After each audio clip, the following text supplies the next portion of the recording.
Hey, this is Nakia. Just going briefly over the offer to purchase and contract document that you will actually sign once you want to submit an offer on a home of your choice that you are qualified to submit an offer for. This is again just an overview of the document. It's a 13-page document, but we will actually sit down and talk this out so that I can show you in person in detail. But again, this is an overview. So the first part will be where we put the seller's name here because the contract is going to be between you and that seller to kind of do that handshake to say, I am the buyer and I am submitting an offer to purchase your home at a certain price. Do you agree? And so because this is a binding contract, then we have to list who the seller is of the house, and then we have to put you as the buyer here. The property, what that refers to is the actual home. I would then list the address of the home here in the county. The legal description, I will actually pull the tax card information, put that information here, because you can't just use a street address to define a property. Each property has a lot, a block or section, a subdivision, and it's actually a deed tied to that particular property as well. This section is all about what you decide to offer them on your home. Now, for example, if you say we want to do 200,000 is our offer, we want to do a due diligence fee of 1,000 and an earnest money deposit of 2,000. These are completely just examples. But again, 200,000, and then if you say 1,000 here and you want to do 2,000 here, when we come down here to notate the balance, it's literally just going to be 200,000 minus 1,000 minus the 2,000, and we will put that number here because what that's saying is we want our full-blown offer to be this 200,000 amount, but I'm already going to be giving you $3,000 up front, so therefore it's going to make it the 197, which we will put down here, and that will actually be what you will be borrowing from the bank. And we will go over what a due diligence fee is and initial earnest money deposit as well. This is something that once we submit an offer, I actually have to take the cashier's check or check, however we say we're going to do it, and I actually have to get it over to the attorney usually it's within the 5 days of the effective date of the contract, and that's listed here. Okay, coming down, you will actually initial here. They would initial here if they accept. If they don't accept, they could counter the offer, and we would have to go and edit possibly the purchase price, but that comes up later in the transaction. This talks about the earnest money deposit. So this earnest money is basically your sign or a way of saying, hey, seller, I'm truly interested in your home. You know, I'm not BSing anything. And just to show and prove to you, I'm going to give you $2,000. And this $2,000 does not go to them in their pocket per se. It actually goes to the attorney, and the attorney deposits that money into their account, and they hold on to it until closing. If it happens to be where you have the due diligence period where you actually take a look at the house, inspect it, and you come back and say, I changed my mind, then that due diligence fee that we will talk more in detail about, the due diligence fee, the seller will actually be able to keep that money, but you do get back your earnest money deposit. So if I go back up here, the due diligence fee, this is kind of like that money that you're saying, I'll give you, and I know I said 1,000 earlier, but a lot of times they make this number lower than the earnest money. So let's say, hey seller, I'm willing to lose $500, and I want to give you this money right now. You can go to the bank because they literally will go straight to the bank and cash it immediately. And this is them agreeing, like saying, I'll take that 500 so that you can do your inspections, because you're technically paying them to take their home off of the market so that you can do your due diligence. So this is money you do not get back in your hand, but it is a credit to you at the end of the transaction at the closing table. The earnest money goes again to the attorney. They put it in their account at the closing. It'll show up as a credit to you as well at the closing table as well. Okay, so escrow agent, that would be the attorney for NACA. If someone's not using NACA, it would be whoever the attorney is chosen by the buyer. Sometimes the seller has an attorney that they want to use, and then we will talk about that. Probably use their attorney, or sometimes the listing agent's firm will hold the earnest money. And so if they do hold the money, we would just have to document their name there. So the whole effective date thing here, this is the handshake. So if we send this to the seller, so we got all of our signatures, we are packaging this up saying, hey, here's our offer. If we send the offer to them and they read it and they sign it, then they are acknowledging that this is a done deal. If they sign it, then we get the information back. It's like the handshake there to say, this is a done deal, let's do this. Due diligence, again, this is when you have a time period where you get to check out the house, do your inspections. The appraisal will normally happen during that time by the bank. And the appraisal comes about to where the bank is saying, how much is this house really worth? Because they're only going to loan you as much as the house is worth. You won't get anything extra. So if the house comes back, let's say our budget is 185, 185,000, and then they come back and say, well, this house is really only worth 175 according to the appraisal. Then if we offer the seller 185, then I will actually have to go to the negotiation table with them and convince them to make it a win-win situation, so where they bring it down and accept the 175.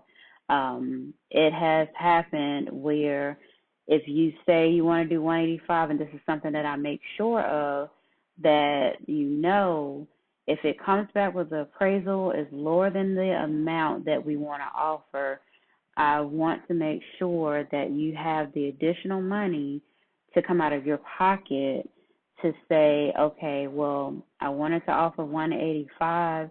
The appraisal came back saying 175. So that person would have to have a $10,000 difference that they will have to pay up if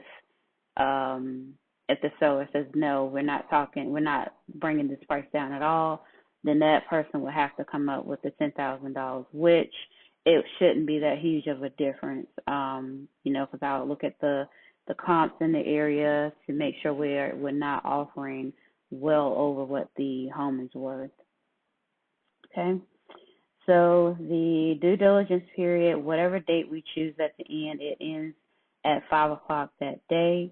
And if nobody terminates the agreement, then it's kind of like gas pedal to closing, because after that, if they need to fix anything in the home for us before closing, they'll be doing that. Or if we are negotiating to make sure that they'll give us some money for repairs, that's when we have that discussion. So, but usually once you go past the due diligence period, for the most part, you should be okay. You just have to make sure you have all your documentation for the lender to be ready. So if they ask for anything like bank statements, just make sure you have those handy if another one generates. The settlement date, this is basically where you are going to be closing on that date. So the settlement date usually is normally like a 45-day process, to where on the 45th day we may be at the closing office or the attorney's office signing the documents, which is actually a quick process. The last one was maybe 30 minutes, no more than an hour. So you sign your life away, and then you have your closing that day. And once the deed is recorded at the courthouse under your name, then that's when it's officially yours, and you get the keys to the home. Okay. All right, and here's how, or the section where they talk about the closing there. Special assessments, that will be something to where you are going into a community where they have a pond, and that pond has to be taken care of by the homeowners association. And there's a fee for that the homeowners association may have you to pay on top of what the original or the standard homeowners association fee is. So if the association fee is $100, they may have some reserves to where they say, we want $200 from every person that comes in here to put on a reserve so that we can make sure we can clean that pond. That will be an actual confirmed special assessment. It's approved before the closing, and it's already there. Another example of a confirmed special assessment is where they know something is coming to the community. It's already signed, sealed, delivered. They know it's coming. It's just not built yet. Then it may be that the sellers have already paid a portion to it, and they got just a little bit left over to finish up paying for it. Well, we have to discuss that with the seller because they already knew it was coming, and they have the opportunity to pay that amount in full, but maybe they want to do payments. And so we want to do our best to make sure that doesn't come back on you, because they knew it was coming. They really should be the ones to handle that. And we have a way that we can write that in the contract. A proposed special assessment is something that they have not approved that's coming to the community. It's something that they've been thinking about. They're not sure. It's nothing solid. Then that will actually be something like once you close, if it pops up later to say, yeah, we were talking about it back then, but now we've actually decided, like, let's go ahead and do it, and they approve it then after your closing, then that will be your responsibility. It won't fall back on the sellers. Fixtures and exclusions. So this is basically all the things that could be in the home. A great example that a teacher taught me is if you imagine holding the house in your hand and turning it upside down. If it does not fall out, that is a fixture. So anything that's screwed into the walls, something that's meant to stay and not be removed, those are considered fixtures. The most common one are wall mounts, where they mount the TV with the brackets, and they actually put that here. If the seller, do not disclose within this offer that they are taking those with them, that's not included, then it is included and has to stay in the house. Okay, so you can read over here about all of that. Items leased or not owned, that's like if somebody has a fireplace and they got a gas tank or the satellite dishes, they need to tell us if it's going to stay there at the home, or if it's not going to convey, meaning they're gonna take it with them. Let's see, coming down, personal property. That's if they happen to have something on the property. That personal property is where they may be making the payments on it, and it's not like house related per se, like a lawnmower. They might have that still there and they don't want to take it. Well, they need to disclose that if they're going to leave it, that you're not going to pick up the tab for them. So that's why they have this in here, so that if they want to put that in there to say, look, you can have it, they need to disclose. And what we would do is actually not just put like lawnmower, we would actually get the model number off of it or any serial numbers up there to be very specific and say, hey, this is the lawnmower that they told us that we can have at no cost. Okay? So the due diligence process, we'll go over that in detail. That's where you're checking out the house, making sure you still want it, and you're paying them a fee, due diligence fee, to have them to take it off the market while you do your investigation. This section is all about the investigation. So inspections, reviewing of the documents. So that's with the HOA. It can be something that we found out about the HOA that you just don't like, and you're in the due diligence process or the due diligence, the due diligence process. And it could have been something that wasn't disclosed to me, because we can find this out before you go under contract from the homeowners association. But if something comes up and you're like, you know what, I thought I was gonna like it, but no, then this is the time period where in our investigations you can actually back out of it. The insurance, you got to make sure we check with State Farm, Farm Bureau, whoever you want to use, your car insurance people, see if they can bundle to save. You'll get a quote from them. Make sure it's to your liking as far as affordability. The appraisal will happen then, survey if you decide to do the survey, and then the zoning comes in where if it's a tricky situation where it looks like the home could be used for residential, and then like right next to it there's a business. So we would have to make sure, and that would be something I would check to make sure that it's not zoned incorrectly, which it shouldn't be, but they've had that come up. And then also with the roads, they might have some road construction come in that would be something you would end up having to pay for if it's not a public road. And we would actually be able to look that up. Flood hazard, that's about the floodplain, because if it is in a floodplain, then you have to get flood insurance. Utilities and access, that's literally exactly what it's saying. We would check that out to actually just make sure we find out who are the providers. Streets and roads, same thing about public and private. Private is paid by the homeowner, and public is paid by the state. So whoever has to maintain those, if it's private, again, homeowners pay. If it's public, the state pays. So that could be an impact to you if it's privately owned, because you're going to have to end up paying some more money.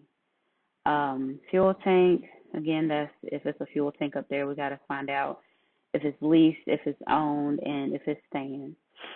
Repair, improvement, negotiations, that's exactly what it is. It's basically where we do the inspection.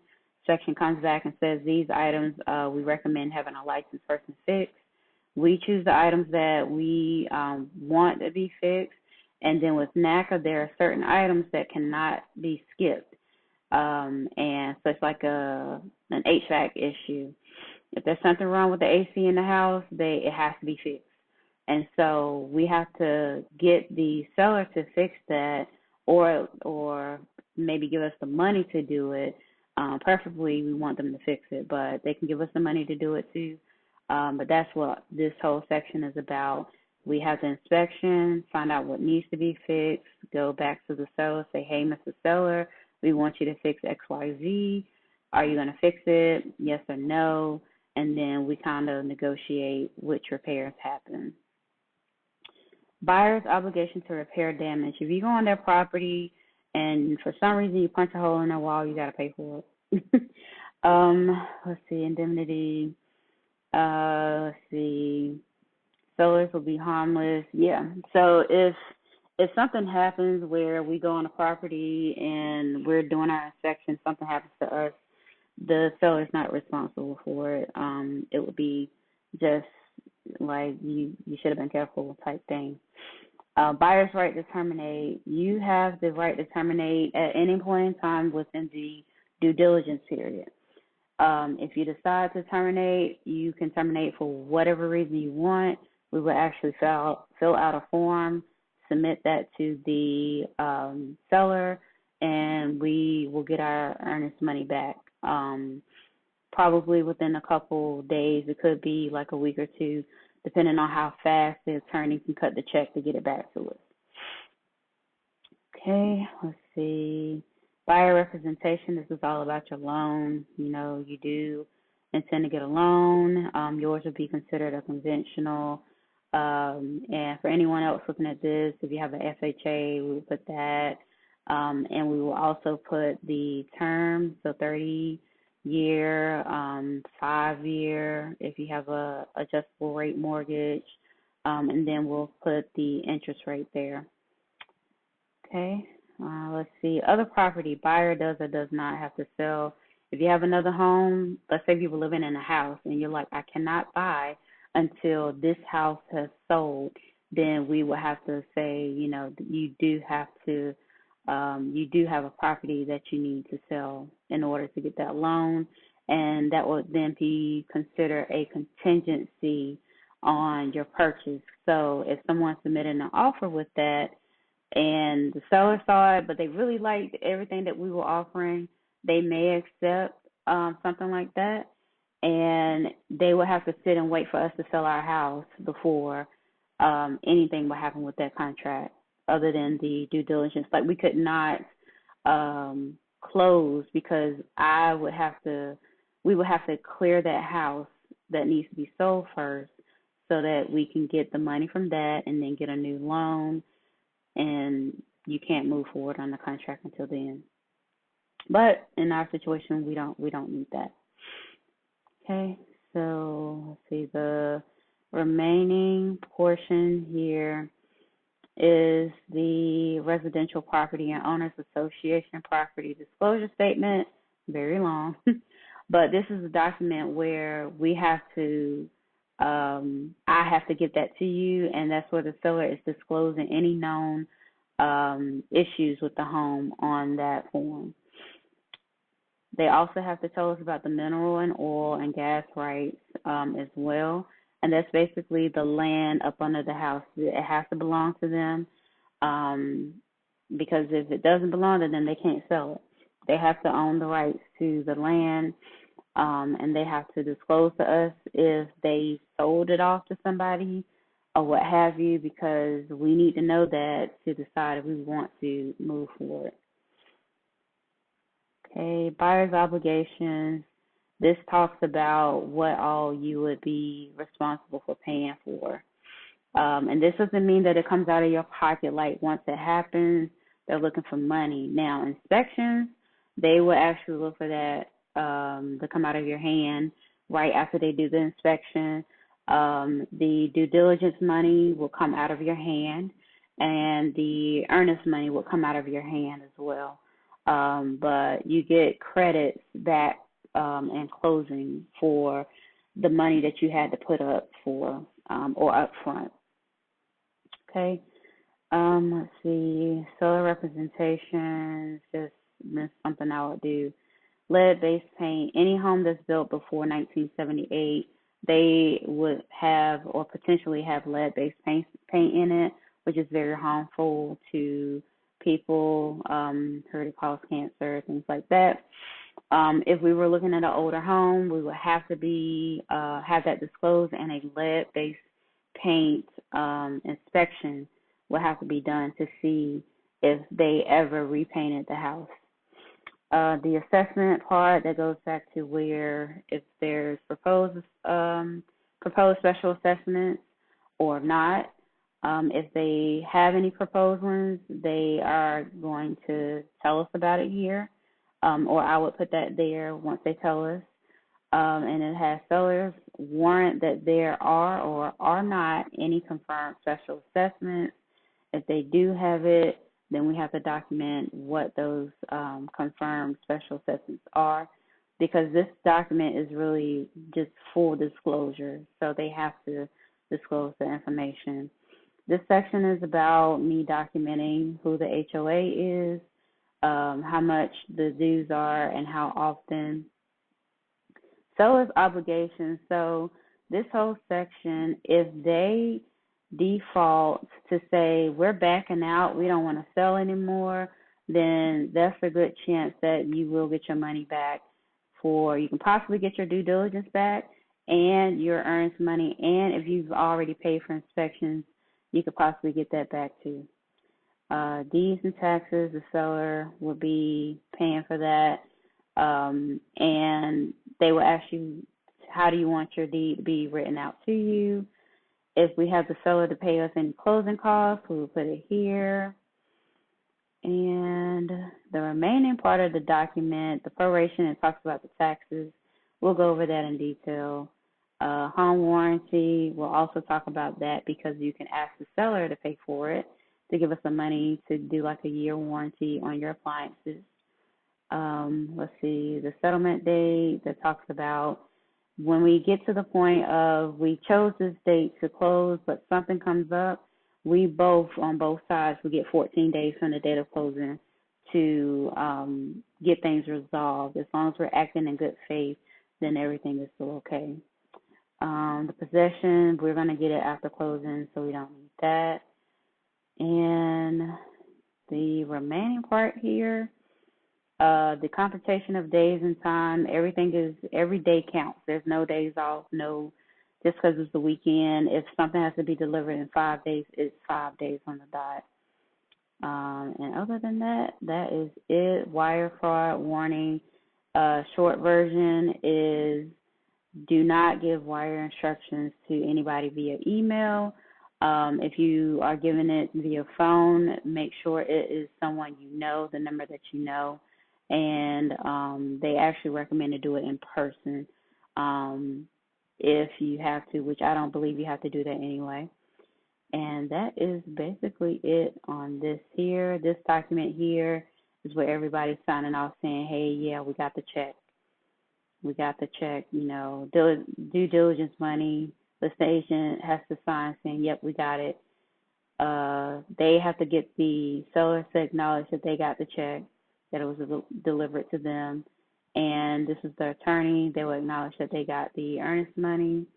And if there was any additional earnest money, they would do that there. So that's really it. Sounds like a lot, but this is a lot because it's the first time you're probably hearing about it. So we'll sit down and go over this in detail, and of course you can ask me any questions at that point too. And yeah, so this is the offer to purchase and contract sample for your home purchase.